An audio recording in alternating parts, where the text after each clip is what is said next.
Hello, ladies and gentlemen. Welcome to the David Icke Dot Connect video cast. As you can see, I'm no longer cooped up in my house. I'm in the studio here in Derby. I'm on my third coffee. So if I go a little bit mental, it's not just the fact that I'm out of my house. It's probably down to the coffee a little bit.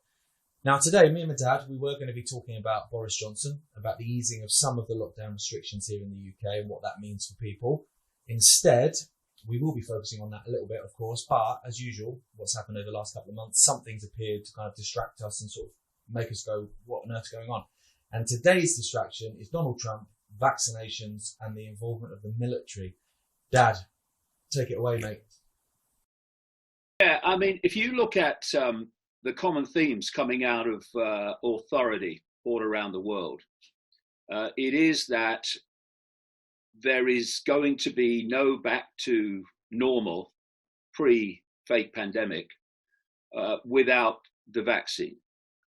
And I've been saying, as you know, since this started, that the vaccine already existed before the fake pandemic was played to create the excuse for it.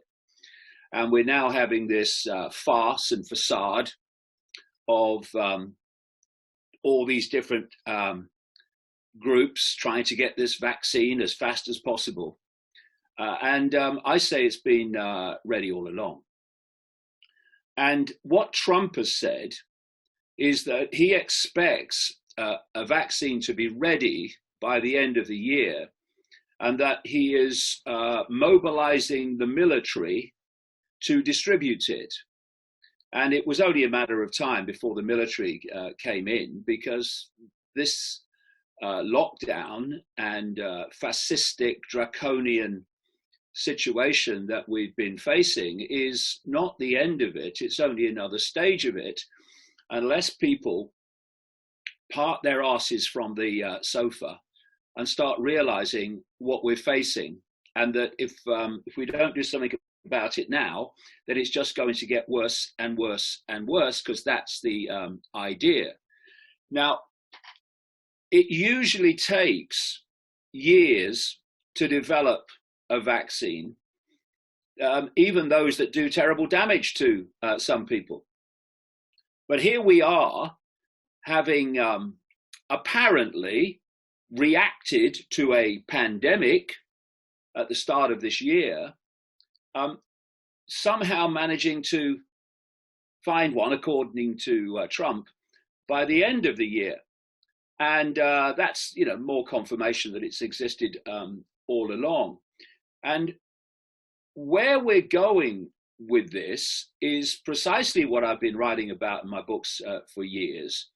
And that's a fusion of the police with the military. This is why the police have systematically and continually looked more and more like the military and acted more like the military, is because it's moving towards a fusion. And I've been pointing out also that the idea is that this police military global state is designed to be run not even by humans, but by AI.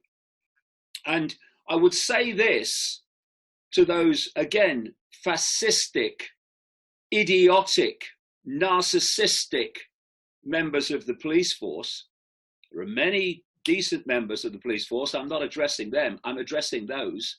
And there's endless, phone camera examples of what I'm talking about on the internet, that you can impose your fake power now, because you've got no power. Your power's in the uniform. Your power's in the wardrobe. Take your uniform off. Where's your power? Gone. Lose your job in the police. Where's your power? Gone. It's all illusory, mate. You're just a pawn of the state who thinks he has and she has power. And where I'm going with this is that this AI control of the military police state will see the end of most of you. And then you will be subject to the same things you're imposing on others today. Poetic justice, but unfortunately the rest of us get pulled in as well. And there was this story this week which kind of captures it. metalhead DARPA robot enlisted by police to enforce social distancing. Now, DARPA, if anyone's followed my stuff anytime at all, will know what DARPA is. It's the technological development arm of the Pentagon, and it makes companies like Monsanto look like sissies. It's pure evil. And this is the story. DARPA, by the way, claims credit for creating the internet, which is the foundation of this AI control of humanity. The move towards using robots in law enforcement, private security, and even to scare away the homeless has been a decade-long trend that is now becoming much more prevalent in everyday life in the wake of, quote, COVID-19. There are pandemic drones that can use thermal imaging to scan the public's temperature and lead to the arrest of anyone. Oh, he's got a temperature, arrest him. I mean, people who are waking up, this has woken a lot of people up, what's been going on. But when I see the people who haven't woken up, even in the face of this, well, they're almost lost causes. The article goes on, the same move towards even more dystopian use of AI robots can be seen on the ground as well. Robocops have been launched coast to coast in 16 states. That this was coming was in my books decades ago. The robots are able to scan anyone walking on the sidewalks, record license plates, use infrared vision, and the article says one of the scariest uses of this technology is the capability to detect cell phone serial numbers within a designated patrolling area. And it's a Boston Dynamics, as I recall, that used to be owned by Google, a Boston Dynamics DARPA-funded robot named Spot is now being seen in parks, barking orders at passers-by to maintain their social distance. And still, we have large numbers of people who not only do whatever they're told by reflex action without an original thought or question in their head 24/7, we have them working as Stasi-like informants and sheepdogs for the very fascistic draconian system that's unfolding by the day and will encompass their kids and grandkids like everyone else's, as well as them. And it is extraordinary. I mean, we know people. I remember a former band member of yours comes up a lot when I think of moronic followers of the system without question. These are the people that police and undermine those who do have the intelligence to see that what we're seeing and experiencing is something that we have never seen before, not least because of the technological AI involvement. And that unless this is turned around and fast, then people like Orwell, even Aldous Huxley, massively understated the world we're going into. I think what surprised me more, and we've touched on this before, is not the people that are necessarily not awake or not into this sort of information, but the people in the alternative that have bought it. And there's a lot of them, which I find very odd, because a lot of them have been talking for a long time, as we have, or you particularly, about what was coming and what they wanted in terms of a police state, essentially, full surveillance, mandatory vaccinations, the end of cash, all these things that people have been talking about. And this virus, so-called virus that's come from nowhere, has allowed them to create all of these things. And I'm seeing people that I've followed the work of for years, following the party line and hanging on to Boris Johnson's word. You know, oh, he says we can do this now. We're allowed to go to a park. Oh, thank you very much. Cheers. It's bewildering to me. Yeah. Well, people talk about having an open mind, but what's an open mind? how long is a piece of string? Open minds are not just one thing; they open to different levels. So you've got people in the alternative media that are only barely discernibly different from the mainstream media, right across to people like me who are questioning everything that moves because it needs to be. And then, of course, you've got, without question, there are people in the alternative media who have been in there all along, not genuinely trying to uncover things, but to be part of something they can undermine from within. And then you've got this other psychological trap of believing something because it's what you want to hear. This is such a trap that people fall into. If I tell you or tell anyone what they want to hear, they're far more likely to believe it because they want it to be true. If you tell them what they don't want to hear, they're much more unlikely to believe it because they don't want it to be true.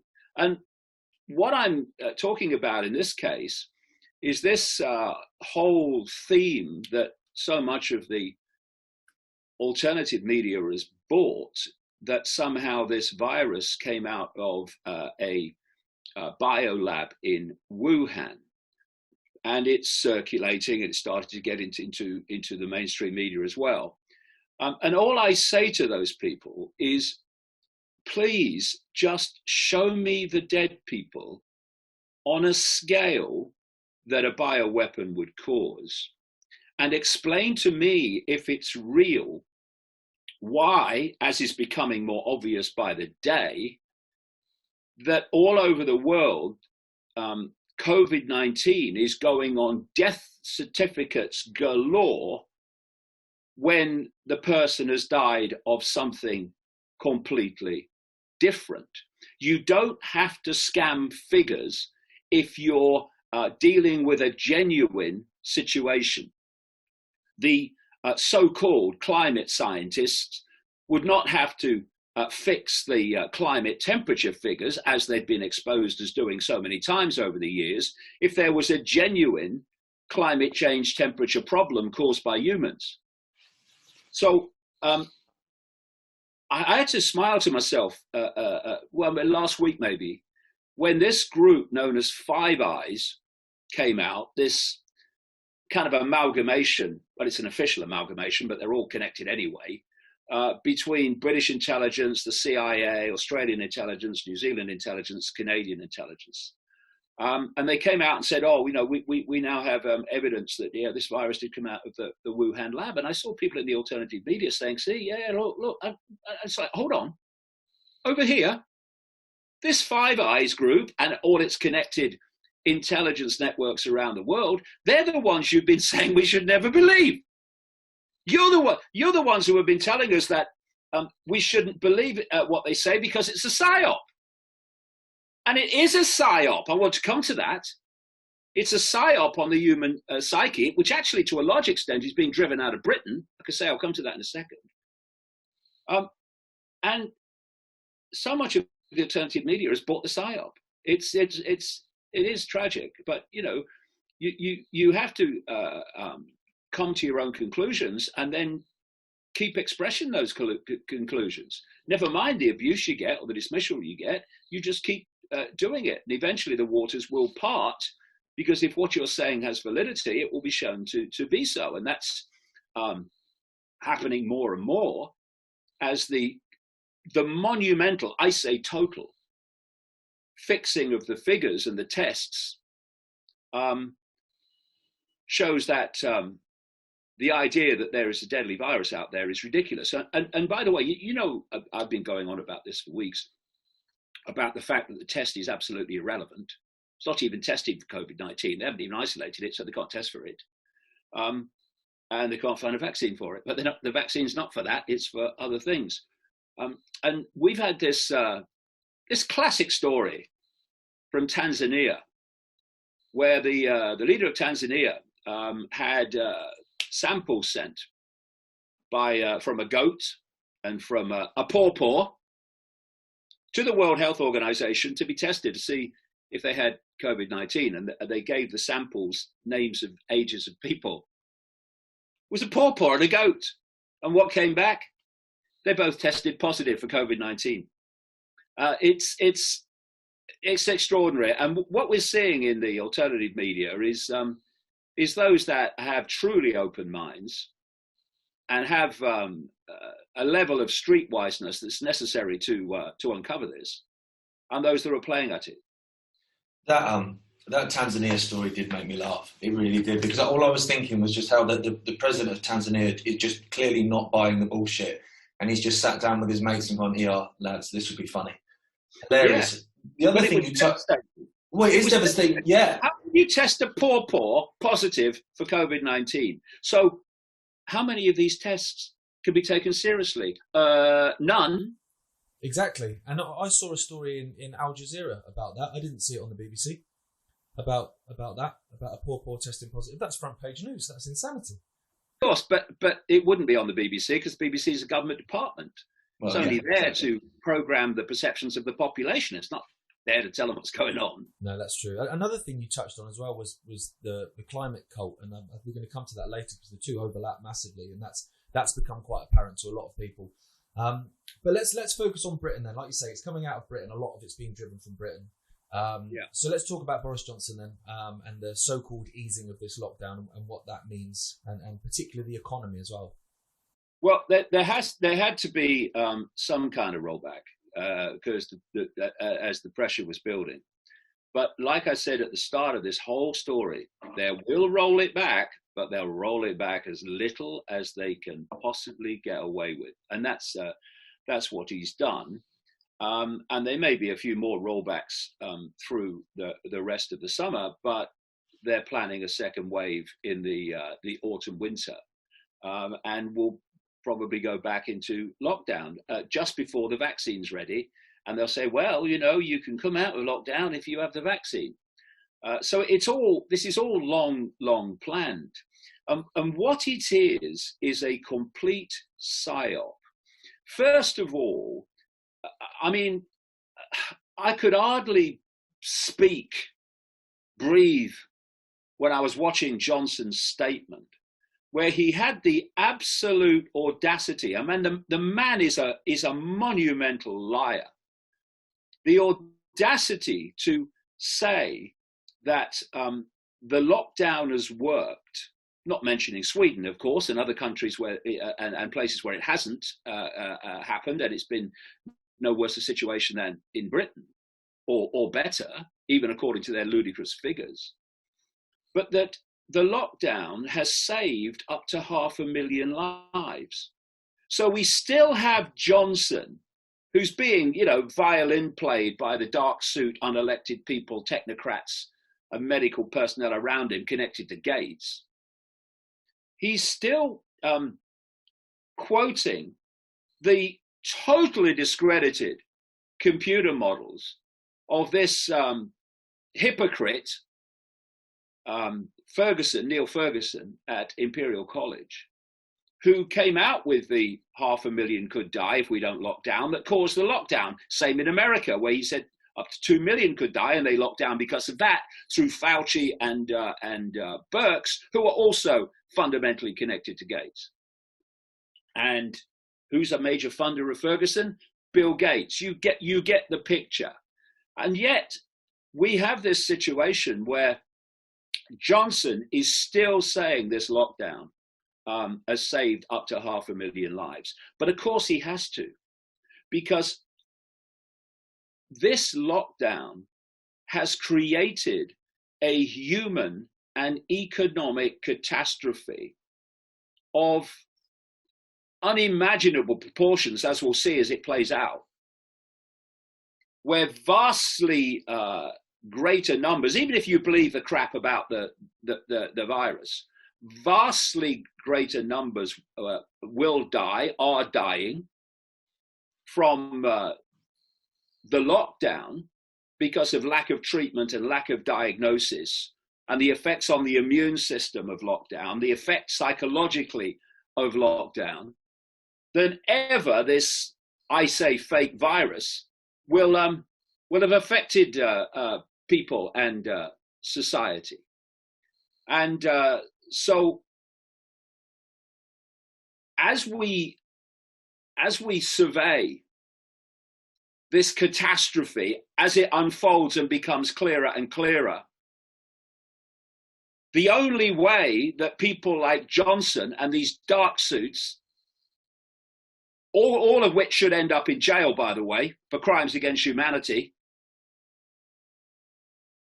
the only way that they can avoid accepting responsibility for all this, which is their responsibility, is to say, but we saved up to 500,000 lives. No, you didn't. 500,000 people, not a fraction of that was ever going to suffer fatality. 2 million in America, hello. So they have to keep spouting the same crap based on the same crap, because if they don't, they'll get destroyed by the truth, which some of us are working every waking hour to expose. And also part of this whole rollback is to keep all the fundamentals there of psychological manipulation and control, because this is a psyop. It's about turning humans or training humans in the way that you would train a domestic animal, not to crap in the house, not to wee in the house, and to, beg. It's the same principle.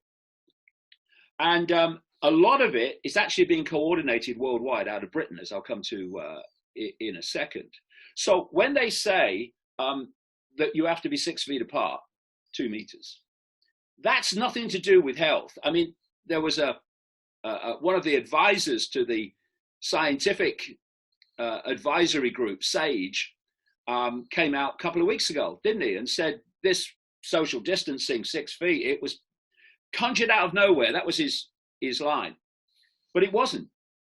It was on his level of knowledge, it seemed to be conjured out of nowhere. Certainly, as he said, not based on any science, which is absolutely true, because the social distancing is about keeping people apart and driving people apart, making people fearful of each other. You walk down the street and people, swerve away from you. This is what they're doing to humans. They're making them fearful of each other. And the whole psychological dynamic is humans are dangerous.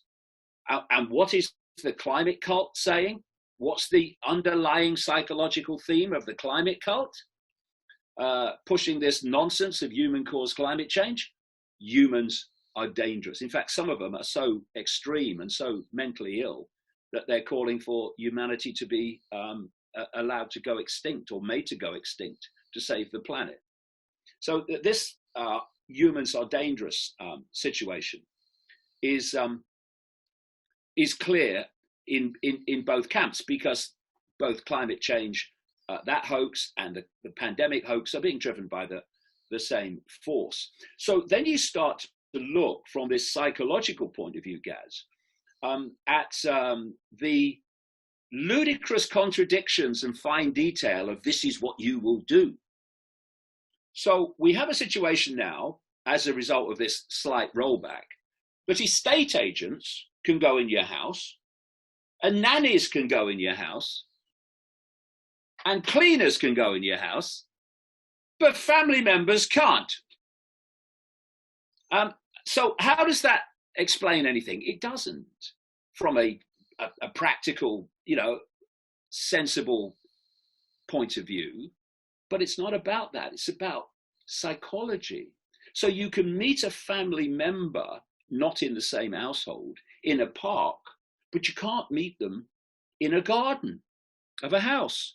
Because this guy, Matt Hancock, what I call Pratt Hancock, the health secretary in Britain, says, well, you can't meet your family in the garden because in some cases it means you have to walk through the house to get to the garden. I mean, the man's a moron. And people are sitting there, well, Pratt Hancock said we got to see it. It's unbelievable how easy it is to control people in that press enter mentality. So they say you can meet one parent, but you can't meet them both. You can meet one grandparent, you can't meet them both. You can meet one and then meet the other one 10 minutes later, but you can't meet them both at the same time. Now, that is, by any stretch of the imagination, clinical insanity, completely unjustified, but not from a psychological point of view, it's not. Because this is about instilling and programming unquestioning acquiescence over the fine detail of our lives. That's why they're going into fine detail. You can meet one and then another, but not. This is all about psychological manipulation. And I just want to bring this organization to public attention in this video cast. UK Column have done a lot of great work over the years exposing this whole deal, which is now coming to fruition. And it's something which almost no one will know exists. Did you know that the British government Cabinet Office has a behavioural insights team? It co-owns it. And as we'll see as I go through this article, it's operating worldwide out of the British Cabinet Office. The behavioural insights team exists to improve people's lives and communities. It does not. It's to manipulate behaviour. That's why it exists. We work, this is from their website, by the way. We work in partnership with governments, local authorities, businesses and charities, often using simple changes to tackle major policy problems, manipulating behavior so people behave the way we want them to. And this whole thing came out of a concept which was given the name nudging. And that is little pushes on behavior to nudge people to behave and accept what you want. And this was coined, really, this nudge principle by a guy called Cass Sunstein, an ultra Zionist czar, as they called them, ridiculously, in the Obama administration. So this Behavior Insights team has grown from a 7-person unit at the heart of the UK government. It's driving all this psychological psyop, this is. It's part owned by the UK Cabinet Office. I'd make the Cabinet Office owned by the people. I thought that was the idea. And it's grown into a global social purpose company with offices around the world. Our work spanned 31 countries in the last year alone. So here we have this behavior manipulation unit operating out of the UK government Cabinet Office and operating in 31 countries last year alone. And I'll come to him in a second, but a guy to, bring to the forward of consciousness is a guy called Mark Sedwill. He's the cabinet secretary and he oversees all this. I'll come to him in a second. Anyway, it goes on. We generate and apply behavioral insights to inform policy. No, you take policy and then you manipulate behavior to accept the policy. To improve public services, they can give a damn about that, and deliver results for citizens and society, deliver results in behavioral changes for the people that own you. We also work to scale our successful interventions by sharing lessons and supporting wider adoption and spread what works. So when you've manipulated behavior and got people to behave the way you want, you then pass it on to other people in your network around the world so that they can do the same to their populations. We've run more than 750 projects to date, including 400 randomized control trials in dozens of countries. I repeat, this is a company operating out of the UK cabinet office around Boris Johnson and all these characters that are driving the so-called virus policy in Britain and worldwide. They say they openly share their expertise and help others to build capacity and skills to apply behavioral science, brackets, changing people's behavior, so they do what we want. They talk about conducting 1,000 workshops and training courses for governments around the world. This is a global behavioral manipulation web, of which this fake pandemic is a massive play, and it's operating out of the UK government cabinet office. They talk about training 20,000 civil servants and practitioners in behavioral insights. This is how you manipulate them. And we've also launched an executive education program with Warwick Business School. Committed to social impact, we invest our own resources to remain at the cutting edge. What do you mean, your resources? We translate the best of behavioral science, the best ways to manipulate human behavior, into policy and practice. Reverse it, as I said a few seconds ago.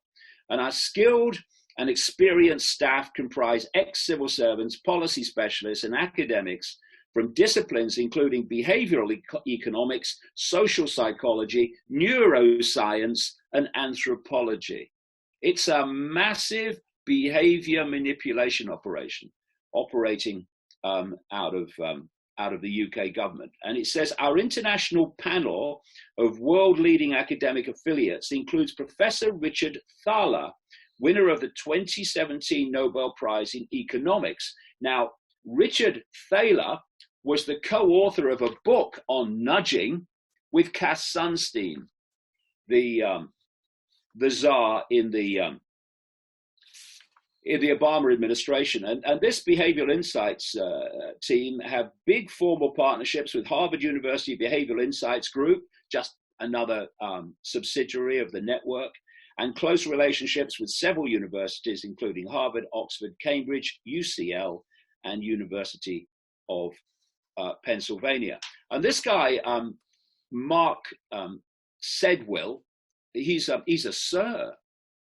He must be important. He's the cabinet secretary, oversees this network I've described, and head of the civil service since 2018. He's also served as national security advisor since 2017, and the whole national security network goes into this behavioral insights network. And he previously served as the United Kingdom's ambassador to Afghanistan from 2009 to 2010, and as NATO's senior civilian representative in Afghanistan in 2010. So this guy, Mark Sedwill, is someone to keep at the front of your mind, because this guy is pulling so many strings in this whole psyop on not just the British public, but on the wider world public. Someone else to keep at the front of your mind and watch as it develops is a guy called Tom Hurd. Tom Hurd is the Director General of the Office for Security and Counterterrorism, and is said to be a leading candidate to be the next head of MI6. And he's the son of the former Foreign Secretary Douglas Hurd, and the Hurd family are a family of big time insiders. And you know, if you look at the research of UK column into all this, Tom Hurd is very likely to be fast emerging as a key figure in this whole lockdown, draconian, ongoing control of the British public. I wonder then if they were behind the getting everyone out at 8 p.m. to clap like lemmings. But that's classic, Gaz. That's a great point. That's classic behavior manipulation, where you get people to behave by giving them the impression that the hospitals are war zones when they're empty. I mean, I was told this week about even the so-called COVID wards at the local hospital here are all but empty. But because, I go back to this moronic press center mentality that people have allowed, they don't have to, but they've chosen to allow to control their perceptions and seek to impose those perceptions on other people, which is the most outrageous element of it. But because they only get their naivety and perceptions from mainstream sources, they only get mainstream explanations for everything. So it's clapping for the medical staff in hospitals when they're empty. And if you say to people, and I've said it, I'm sure you have too, the hospitals are empty. No, they're not. No, they're overrun. No, they're not. They're bloody empty. Bit like your mind, actually, whoever you are, because you have given up your right to free thought and free opinion by only getting your information from mainstream sources. The whole thing is a behavioral psyop. And what is the real message and the real reason for going out and clapping once a week in Britain for health workers and banging your bloody saucepan or whatever? It's to give the impression that the hospitals are war zones. And the BBC's never going to tell you they're not. And the newspapers are never going to tell you they're not. And unless you look elsewhere and actually engage your own mind, ask yourself how many people have supposed to have had coronavirus or COVID-19. How many people do you know have died from it?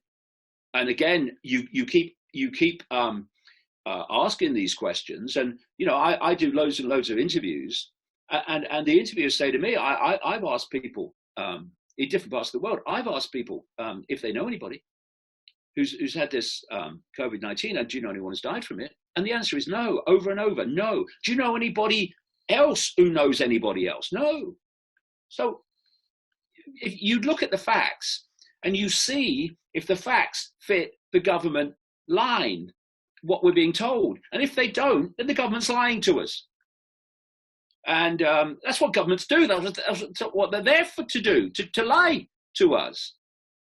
But when a situation like this comes, you get people who, before kind of the alternative media mentality, or some of it anyway, there's some great work going on in the alternative media as well. But you get this mentality that before, you never believe what you read in the newspapers. I'm streetwise, I am. Oh, you don't believe politicians, they lie to you. And then when something like this happens, they believe both unquestioningly. It's beyond pathetic. I am starting to see, I was saying to Gemma, my wife, I was saying, I'm telling the audience that she's my wife, you obviously know that. I was saying to her the other day, I went and did my... Yeah, I went and did my weekly shop, which is always a joy. And I was starting to overhear conversations because I was trunking, as you do.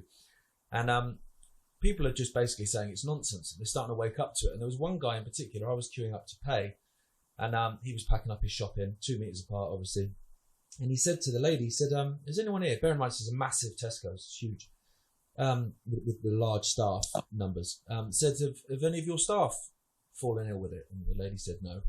Said, have any family members of the staff fallen ill with it? She said no. And he said, do any of your staff know anyone that's fallen ill with it? And she said no. And he just laughed and he went, I thought as much, and just walked off. And I thought, well, people are waking up.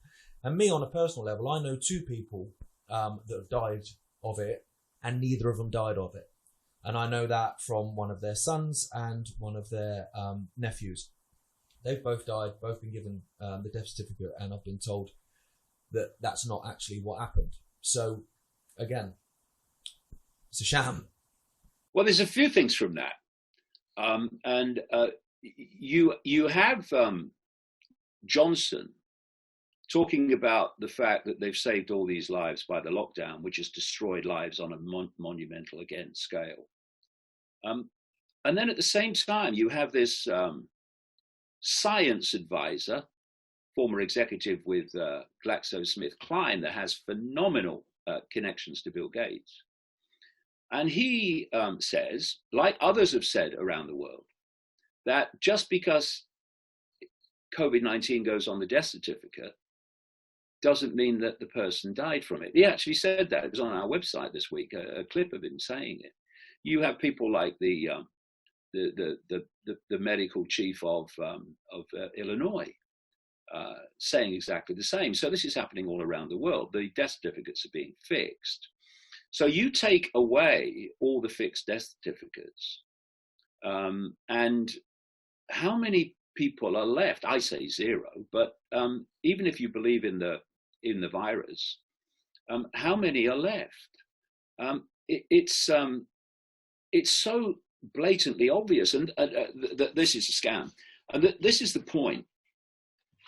The reason we have this hysterical, insane, unprecedented outside wartime censorship of people who, like me, who are questioning, indeed demolishing the official version of this pandemic. That's why they have to be silenced.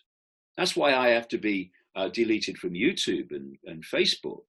They've even gone so far, I understand, as deleting personal accounts from people that work for Iconic. That's Facebook. That's how extraordinary it's become.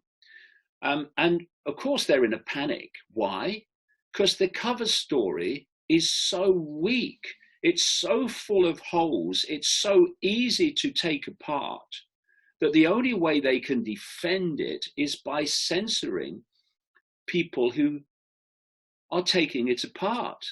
That's why it's happening. It's so easy to just unravel what they're claiming, because as with 9/11, as with all these situations, if that's true, what you're saying, then what you said here can't be true. And you see the contradictions. And it's like someone said, if you tell the truth, you don't have to remember anything. But if you're telling lies, you do. And often they don't remember previous lies. And so the new lies can get exposed by the obvious contradictions. So this is where the censorship's coming from.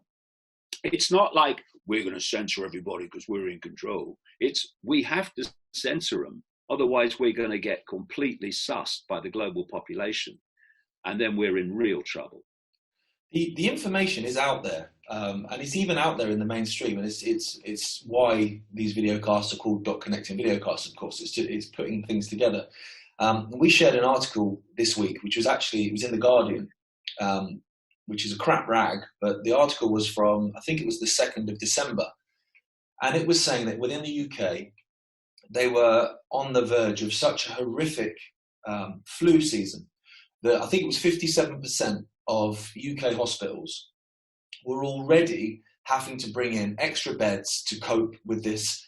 Just the beginning, they were saying, of this flu season, this epidemic. This was going to be a particularly dreadful flu season, which it said, sources from the NHS said was they were expecting to be the worst for decades. Not even like this 5-year average we keep hearing loads about, but the worst for decades.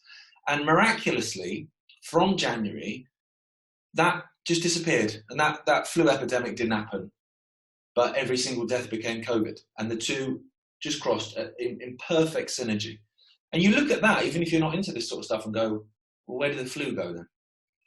Yeah, and there was a point where in the early weeks of this, the overall death toll was the same or less than previous years, while people were supposedly dying of COVID-19. And there was a point where there was a graph where the death from other causes, the average deaths from other causes in previous years was suddenly falling this year, in exact synchronicity with the number of COVID deaths going up. So it was obvious what was going on. But again, it was clear that the overall death toll was going to increase because of all the deaths, and we've seen nothing yet, I would suggest, that have come out of the result of lockdown. And this takes us back to behavioral control.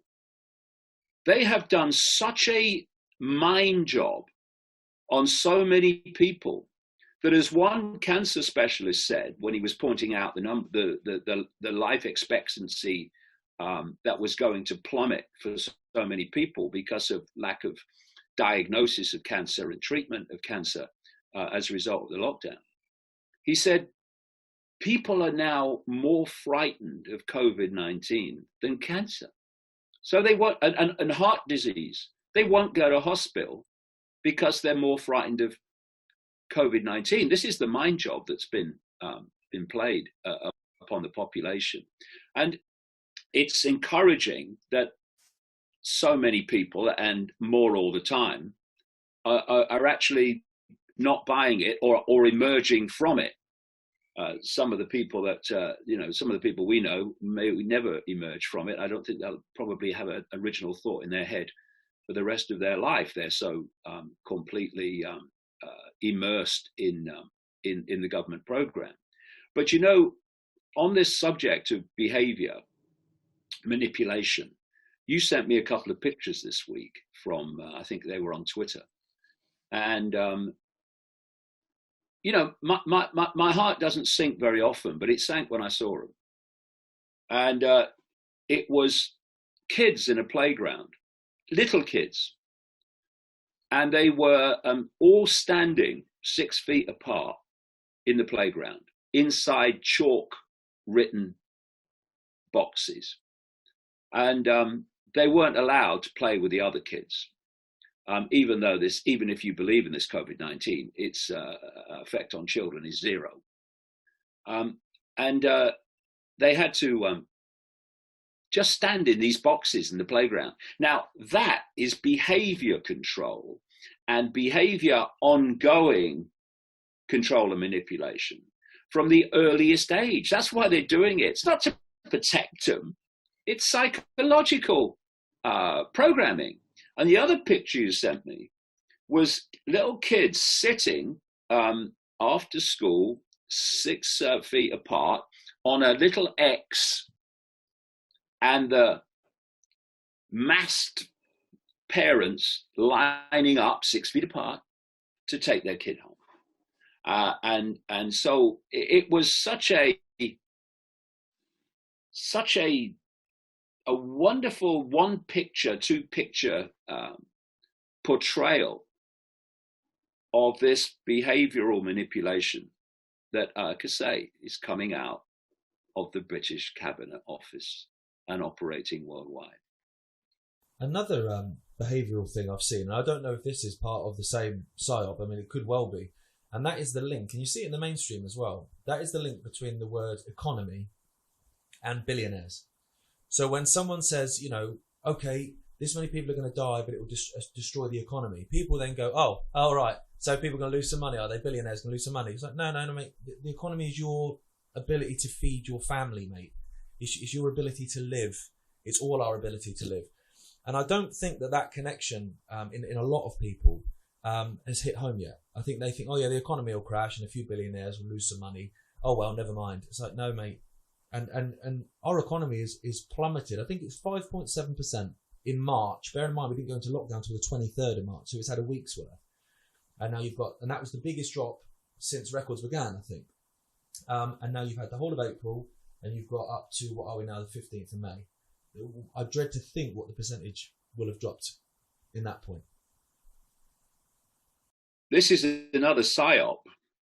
What they've done is, and there are many people that have fallen through the cracks in this, by the way, but they have been paying people under furlough what they say 80% of their salary, up to, I think it's £2,500 a month, and they've just announced that they're going to keep that going till October. And part of that PSYOP is to reduce resistance. If they hadn't have done that, then the streets would have been full by now. So what they're doing is they are eking it out. And the idea is, I suspect after this next period up to October, that they start reducing it and reducing it and reducing it. Because it's unsustainable in terms of what it's costing. And as it's reduced, people who are furloughed are going to realize there's no job to go to. And now, you know, I've heard people say, oh, it's great, I'm getting 80% of the income, I don't have to work, isn't it great?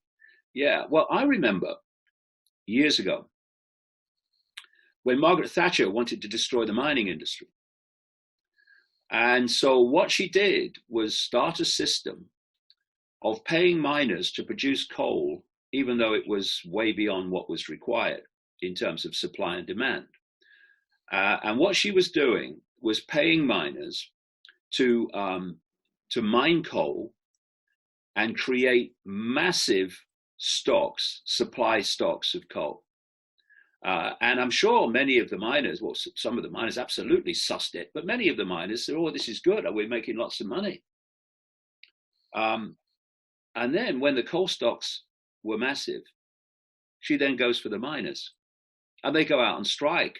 But hey, the lights aren't going to go off now because of all the coal that you have piled up with these financial incentives. And this is kind of another example of that. They're drawing people in, and eventually they're going to withdraw it, and they're going to say we can't afford it. And what's going to be massively affected by the government near bankruptcy, if not bankruptcy in total. Some say that governments are already bankrupt, and it's just a front that they're not. That's going to hit the health service. It's going to hit spending on looking after old people, which is going to take the lives of many old people. And I saw this story, the Telegraph newspaper in Britain ran this story. Exclusive Treasury blueprint to raise taxes and freeze wages to pay for 300 billion coronavirus bill. A confidential Treasury assessment of the coronavirus crisis estimates that it will cost the Exchequer almost 300 billion this year and could require measures including an increase in income tax, the end of the triple lock state pension increases, which means that the value of the pension for old people in the last years of their lives is going to be reduced. The very people this is supposed to be protecting. What a joke it all is. And a 2-year public sector pay freeze. The Telegraph, and of course other people's wages will come down because the job market will be flooded with people without work, desperate to find it. So you won't do it for this? Well, we'll find someone to do it. There's plenty of others. The Telegraph can reveal that the Treasury document drawn up for Rishi Sunak, the Chancellor, set out a proposed policy package of tax increases and spending reductions, which is going to affect health, it's going to affect poverty, which may have to be announced within weeks in order to, quote, enhance credibility and boost investor confidence in the British economy. And they are saying that it says tax rises and spending cuts, which could raise between 25 and 30 billion, equivalent to a 5p increase in the basic rate of income tax, would be needed to fund the increased debt and deal with the economic catastrophe that we are. We have been manufactured into now facing, which is what it's all about, of course. It's to take away the ability of people to have independent livelihoods, so they become dependent on the state and have to do what the state wants. That's the foundation of it. The other level of why they've done it is to use the tracking of people through protecting their health as an excuse to create a Chinese-style 24/7 surveillance system in real time. And thirdly, of course, to impose a vaccine on the entire human population. And what I was saying earlier about the behavioral group, by the way, from a personal point of view here. The network, because that's what it is, and it's massive, and it goes out of Britain into America, that was behind getting YouTube and Facebook to delete my page and channel. I'm sure YouTube and Facebook, they had to be pulled kicking and screaming to agree, I'm sure, because the people that control the network that demanded it control Facebook and YouTube. People get that story. And one of the people that was very much involved in trying to get me censored, deleted, was a guy called Damian Collins. He's an MP, a Conservative MP, nice man. And he has actually started an organization specifically aimed at removing, quote, misinformation about the virus. And he's partnered with a group of other organizations. One of them is the former Sashi and Sashi spin operation, now known as M&C Sashi, I think, to silence alternative views on the virus. So Damian Collins is a quite provable, obvious, in-your-face enemy of freedom, and his constituents should remember that when it comes to re-electing him, and hopefully not. And so then you come into this other group, which Collins supported in seeking to delete me, and that's this Center for Countering Digital Hate, with its CEO Imran Ahmed, and the guy who seems to have started it, a guy called Morgan McSweeney, who is a big Labour Party operative who was the campaign manager in the campaign to win the leadership for the current leader, Keir Starmer, and another Downing Street advisor, senior advisor and speechwriter for the then Labour Prime Minister, Gordon Brown, a lady called Kirsty McNeil.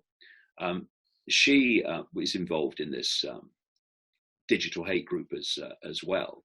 So you've got this network that goes into both major political parties in Britain that is working to silence people like me.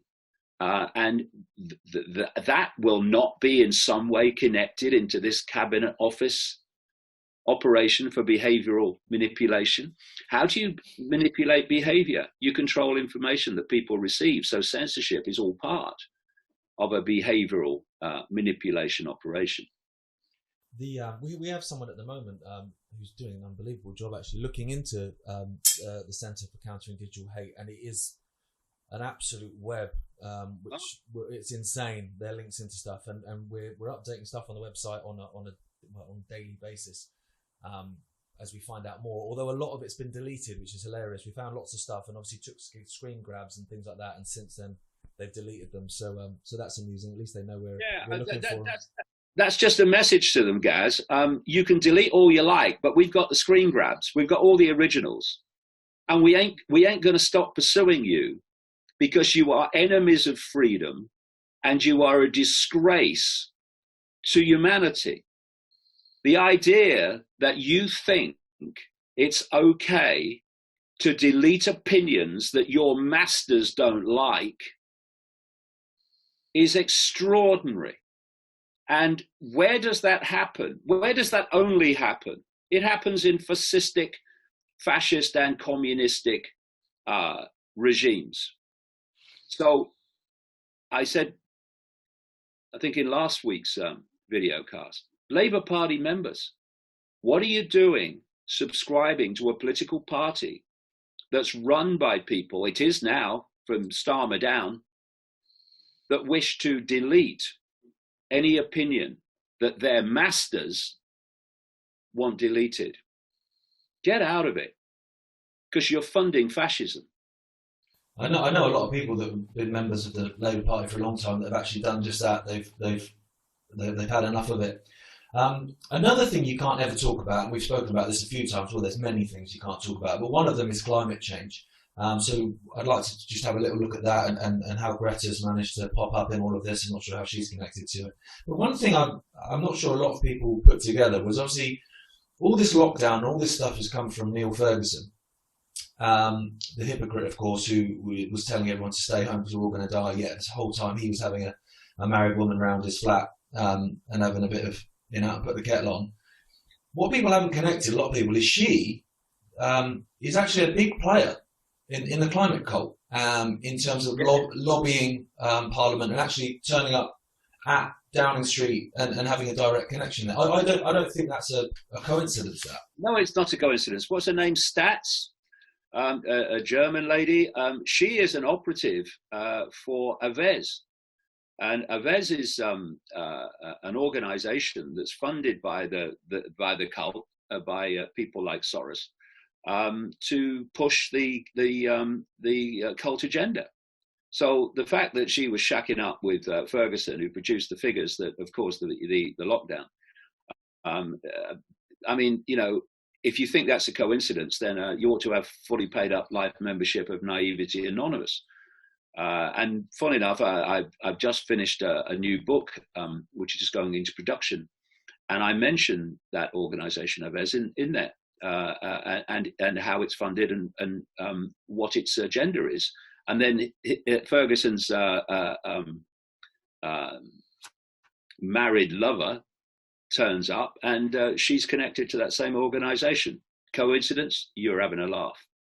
Obviously, we've been saying, to be fair, we've been saying from the beginning, even before all this sort of stuff became more apparent, that actually everything that was behind this whole lockdown and the whole sort of psyop that we've been talking about linked into the climate change cult. And that's becoming even more apparent now. I mean, this week, you've got Greta Thunberg appearing on CNN as an expert. I'm trying to get my head around it. As an expert on a panel about coronavirus. When I saw it, I was like, someone's having a wind up. You check the date; it's not the 1st of April. But it is all connected, isn't it? The whole thing. Yeah, I mean, we're living at the moment permanently on the 1st of April. Every day's April the 1st, April Fool's Day. And the two hoaxes, human-caused climate change and the pandemic, are both controlled and generated by the same force, the same network. And they demand basically the same outcome. Centralization of control of human society.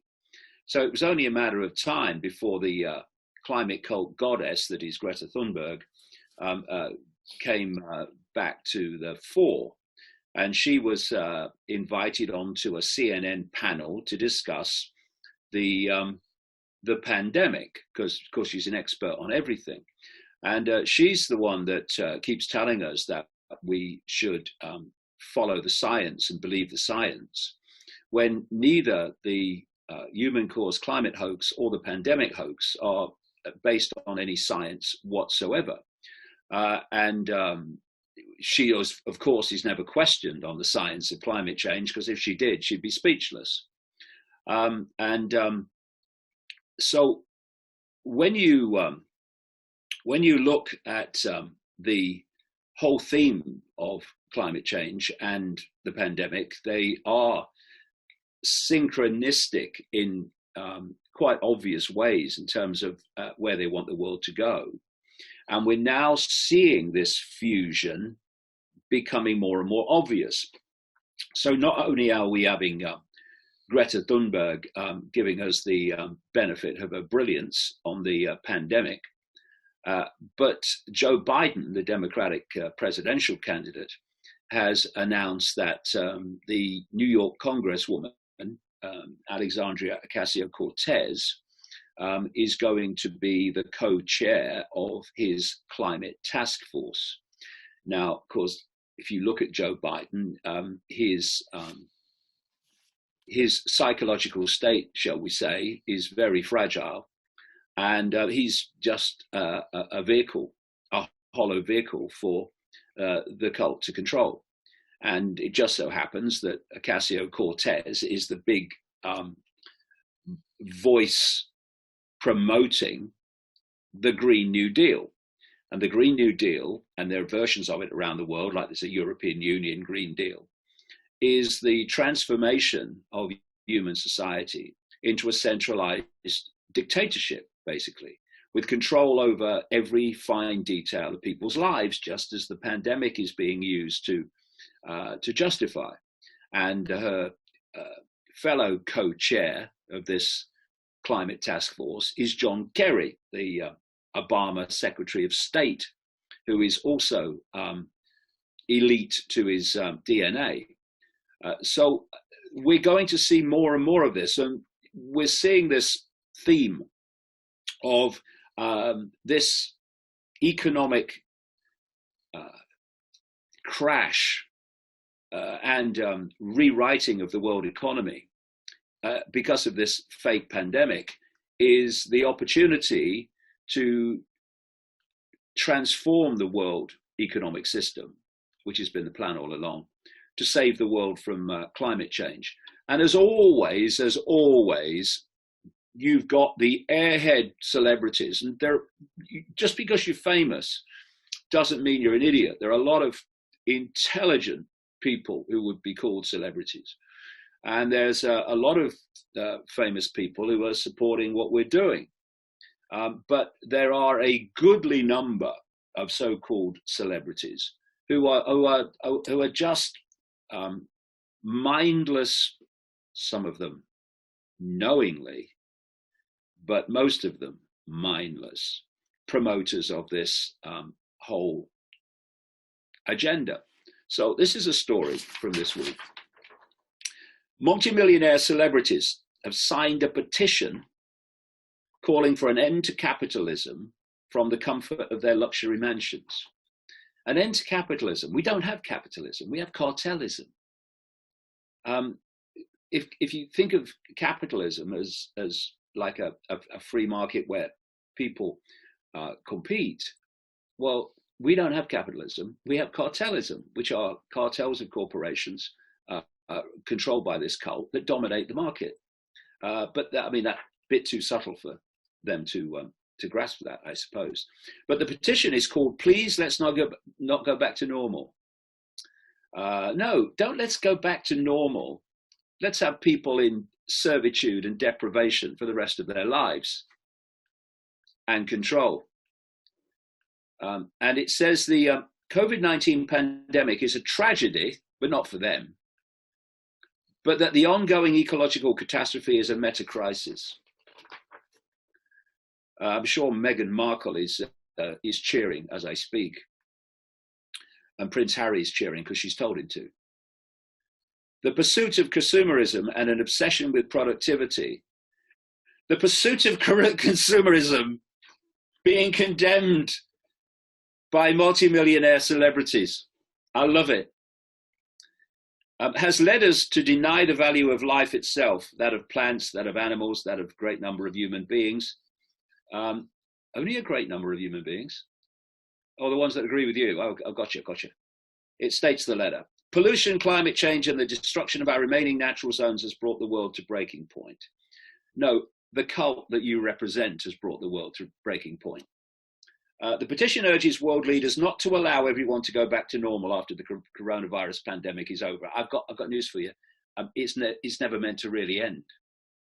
And the signatories include, brackets, usual suspects, Madonna,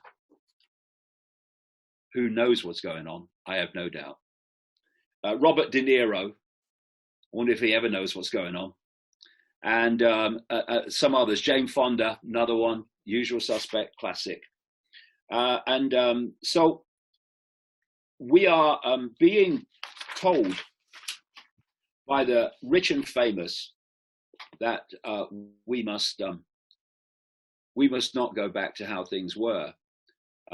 We must go into a world of total control, and for vast, vast numbers of people, deprivation and dependency for the rest of their lives and the rest of their children's lives and the rest of their grandchildren's lives, unless humanity summons some backbone and deprograms itself from the behavioral manipulation that it's been put through. And the kids today, the little kids today, are going to be put through on a scale never seen before.